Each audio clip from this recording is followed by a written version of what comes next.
So hello everyone, this is lecture 22 for the electricity and magnetism. In the last lecture we were discussing about the vector potential, magnetic vector potential, and we have discussed the two cases, the infinite wire and from the infinite sheet. So let's discuss about the solenoid. What will be the magnetic vector potential inside a solenoid at distance r? So see, these are your wires and the current is in the direction of phi cap because it is tangential and using the right hand rule you will find that B is constant and uniform inside the solenoid, and that is K is representing the current per unit length that will be on the surface, K phi cap, always tangential, that's why phi cap. Now vector potential has the same direction as the current, so it will also be phi cap, and A is depending on the R only. Now we know this relation B is nothing but del cross A. So let's take the surface integral of this equation. It will be B dot dAs and it will be S dA. Now using the Stokes theorem, this will give you A dot dl, line integral of this. So we get a new relation that will be A dot dl line will be equal to B dot dA surface integral. Now see, this is somehow the same relation as we get in the Ampere's law. There you have B dot dl and total current passing through it. Here you have the total magnetic field passing through some area, and that will be equal to A dot dl. So it is very useful, means now you can very easily find the A just taking the B, whatever going B inside the dA surface. So let's find the now the for two situations. First, you know B inside the magnet is this solenoid is mu naught K z cap. We already find this expression and it is 0 outside. So let's find the vector potential inside when R is less than R. Here capital R is radius of the solenoid. So R is less than R, so it will be A 2 pi R. This is your loop. Now it will be equal to mu naught K and pi R square, that will be the area. So just using this relation I have written this. B is mu naught K. So from here A will be mu naught K R phi cap divided by 2. And here we will see that vector potential is proportional to R. And you know, if this will be a wire, not a solenoid, means there will be infinite turns, then that will give you means turns density Ni, and in place of K you can write Ni, that will be mu naught Ni. Now let's take the case when R is greater than R, means somehow outside. Let's take this loop outside. So here magnetic field will be passing only through this, so we'll take the surface integral only to this surface. So on the left hand side you will get A multiplied 2 pi R, whatever this loop is, equal to B will be in this surface only, so it will be mu naught K multiply pi capital R square. So now just A will be, this will go this side, and after solving you will get this. And the direction you can give, A will have the same direction as the current, that will be phi cap. And here we will see that A is inversely proportional to 1 upon R. So because outside it is decreasing and it is tending to 0, that's why it will be like this. Now you must remember these relations. B is equal to del cross A and del dot A is 0. We already seen these relations, and these are very helpful, means these are just the mathematical terms. If A is given, then just taking the curl will give you B, and divergence of A will always be 0, and del cross A equal to minus mu naught J. This was the same relation as we get in the electrostatic potential, that was the Poisson's equation. So you must remember these three relations to find the some things if it is given in the questions. So let's discuss the today's topic, that is magnetic dipole. So what is magnetic dipole? A small current loop constitute a magnetic dipole. So whatever there is a small loop which carries the current, means current is rotating and making a loop, then it will give you the magnetic dipole. So let's consider the very small case when there is a electron or something which is rotating, then that will constitute a current. And then what will the magnetic dipole moment? The formula is the current multiply the cross section area, and direction will be using the right hand rule. Just curl your finger into the current, that will give you, thumb will give you the direction of magnetic moment. So it will be I pi r square z cap. So it is the z cap direction. Now same for any current loop, like you have the square loop, that will be I current multiply the area will be pi, sorry, it will be simply A square, and direction will be z cap. So this is your magnetic moment for the square. Now see, as you have seen the bar magnet, it is the magnetic field is going from north to south outside. This will be like this, magnetic fields are this. Now let's take a small loop, means current loop, that is current is flowing, and only on these two ends the magnetic field direction will be given by like this. So see, this is a similar case as it is here. So here we are having two poles. Similarly, this will act like a poles. So that's why we call it as dipole moment. Now let's find the dipole moment due to the different kind of structures. So let's first we have the circular disc, and we need to find the dipole moment, magnetic dipole moment for this disc, where this charge is on this disc, and this disc is rotating with angular velocity omega. So when this is rotating, then charge will be rotating and it will give you the current, and that current loop will give you the magnetic moment. So from the whole disc, what will be the magnetic moment in this case? So current will be like this. So magnetic moment will definitely in this direction, z cap direction, but what will be it is? So let's say we take the small loop here, current loop, and that will give you a magnetic dipole moment as dm. And current is di, multiply this radius is r, small r, so that will be pi r square. Now see, the current is charge per unit time, so time period is 2 pi by omega, and charge is charge per unit area multiply the area of this small loop, that will be 2 pi r dr. So this will give you current multiply pi r square. Now we will just take these terms out, and m will be given by integration, and that will be r cube dr, that will give you r4 by 4. So this is simple integration you can solve. So m will be pi sigma omega r4 by 4. Now you can remove the sigma, because sigma is nothing but charge per unit area, so that will be q by pi r square. So you will get this expression. So these are the two things, same things. So you must remember these expressions. Let's find magnetic moment due to a thin spherical cell. So this is a cell, and this also carries a surface charge sigma, and this whole cell is rotating with omega angular velocity. Then every charge will be rotating and give you the current.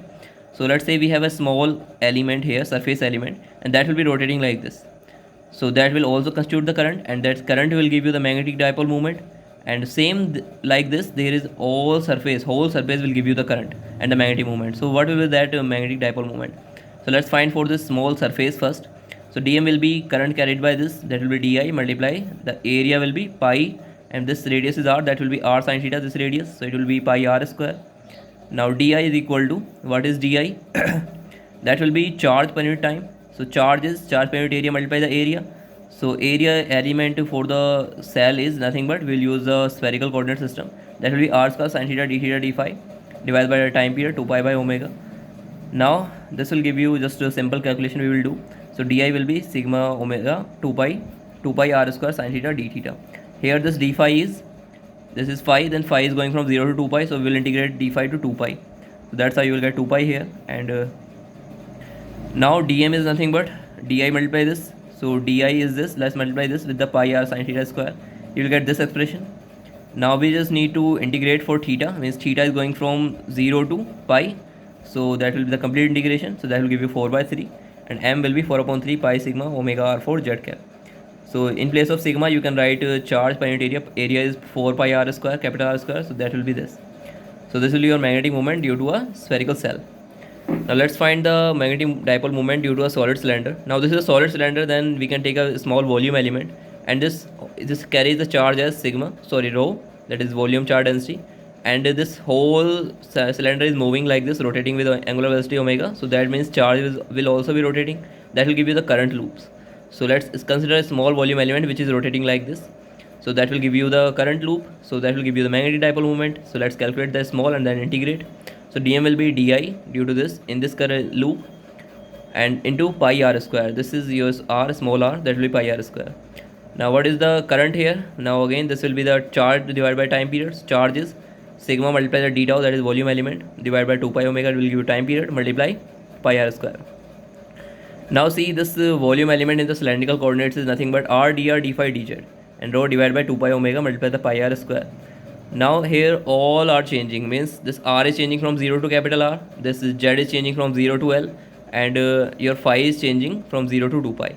So we'll integrate this complete thing, dr d phi dz. So d phi will give you 2 pi, dz will give you L, and r cube will give you capital R 4 by 4. So this will be your integration.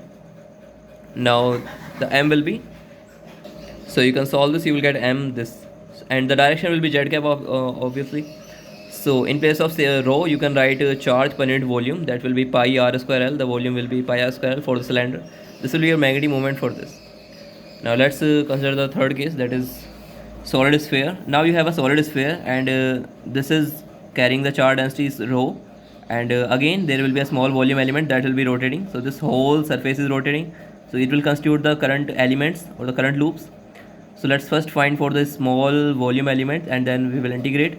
So again dm will be di multiply the pi, this radius is, this is r, then it will be r sin theta, this angle is theta, so r sin theta square.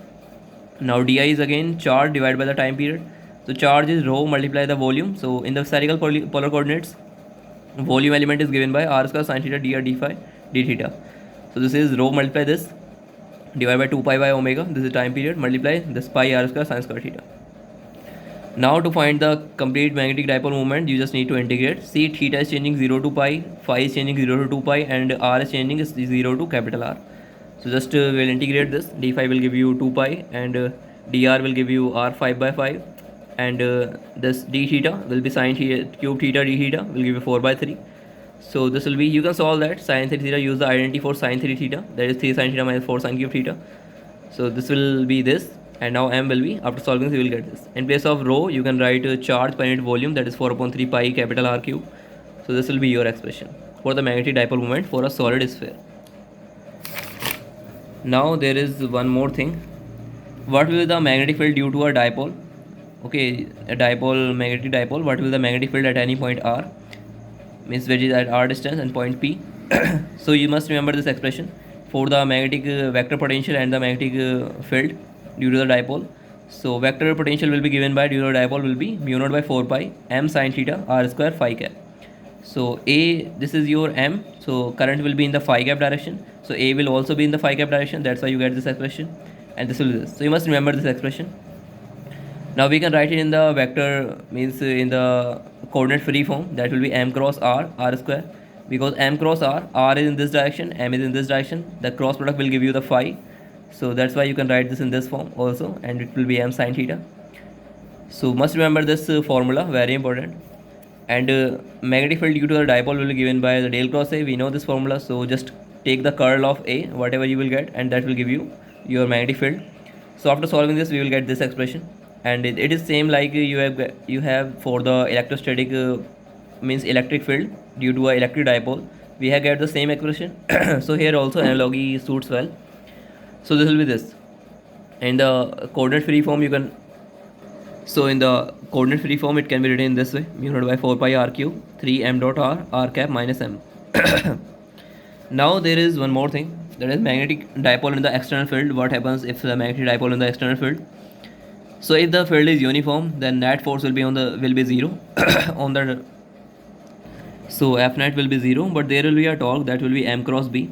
So b is just the magnetic field and m is the magnetic dipole moment, so torque will be given by m cross b. So you must remember these expressions. But when the field is non-uniform, and then F net will be del of m dot b, means this is gradient of m dot b, and torque will be given by same expression m cross b. So you must remember these expressions. Now and these are the cases when the dipole is in the external field. Now magnetic potential energy will be minus m dot b. So you must remember these expressions. These are just like the same we have observed in the electrostatics, that was P cross E and all. So this is just the analogy, so you can remember them. Now there is one more thing, that is interaction energy of two dipoles. So there are two dipoles m1 and m2. So what will be the interaction energy, means to energy required to constitute them? So that will be given by, either you can write m1 dot b2, means whatever the field here due to the b m2, and m1 dot b2, or you can write m2 dot b1. So that will be same, and that will be equal to mu naught by 4 pi r cube m1 dot m2 minus 3 m1 dot r cap m2 dot r cap. These two are in the multiplication, and here bracket close, bracket close. So this will be your interaction energy. Let's take an example based on this. So we have the two structures, two loops. This is your circular loop, and this is your square loop, and these are the axes x, y, z. So we'll take this coordinate system, and what you need to find is first this constitutes the I1 current. This radius is a, and this magnetic dipole moment is m1, and this is square, then side is b, carrying the current I2, and magnetic dipole moment is m2, and this distance between the center and this will be r, small r. Then we need to find the torque exerted on the square loop. So what will be the torque exerted on this due to this? Then you need to find this, if a square loop is free to rotate, this is free to rotate, then what will be its equilibrium orientation? Means at infinite time, what will be its equilibrium position? So first, to exert the torque on this, there will be a field due to this magnetic dipole or here. So whatever the field will be here, that will exert the torque on this. So we'll find the B1 and then multiply with the M2. So M2 cross B1 will give you your torque. So M2 cross B1. Now we know what is the magnetic field due to the magnetic dipole, that is given by this expression. So we'll use the same thing. B1 will be mu naught by, means the magnetic field due to this here will be mu naught by 4 pi r cube 3 m1 dot r cap, and r cap minus m1. So this is your B1. Now torque on the 2 will be M2 cross B1, and see this r, means this r is in the direction of the y cap, so we can write r as y cap, and m1 is in the direction of z cap. These are in the z cap. So just substitute here. So R will be y cap and m will be z cap. So this will give you 0. So only component remaining will be this. So it will be minus mu naught m1 divided by 4 pi r cube z cap. This will be your b1. Now torque will be given by m2 cross b1. So m2 is nothing but m2 will be current multiply the area. So current is I2 multiply the area will be b square. So I2 b square y cap multiply. This is your b1. We have calculated this. This is the direction of z cap. And here m1 is nothing but current multiply the area is pi a square. So just multiply them. Y cap cross z cap will give you x cap. So that will be this.